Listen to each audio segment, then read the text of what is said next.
So Eshwari Bai గారు బతికున్నన్ని రోజులు తెలంగాణ కోసం చాలా చేసింది. కాబట్టి మేమేమంటున్నామంటంటే, తెలంగాణ కోసం ఇంత కష్టపడినటువంటి మహా ధీరదత్తమ నాయకురాలు, పర్టిక్యులర్‌గా దళితుల కోసం సేవ చేసినటువంటి నాయకురాలు, తెలంగాణ యూనివర్సిటీకి ఈశ్వరీబాయి తెలంగాణ యూనివర్సిటీ అని పెట్టడంలో తప్పేం లేదు. సీఎం గారు గూడా మంచి మనసుతో స్పందించి మరి పెట్టాలని చెప్పేసి మేము డిమాండ్ చేస్తున్నాము. దానికి కారణాలు లేకపోలేదు. మీరు పొట్టి శ్రీరాములు యూనివర్సిటీని పేరు మారుస్తారు. సురవరం ప్రతాప్ రెడ్డి అని పెడతారు. మీరు కొండ లక్ష్మణ్ బాపూజీ పేరు పెడతారు.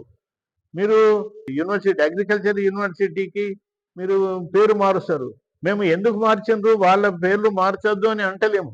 మేము స్వాగతిస్తున్నాం. దాంతో పాటు మరి ఇన్ని చేసినప్పుడు మరి కేవలము మరి ఒక దళిత మహిళానికినా మీకు అడ్డం వస్తున్నదా?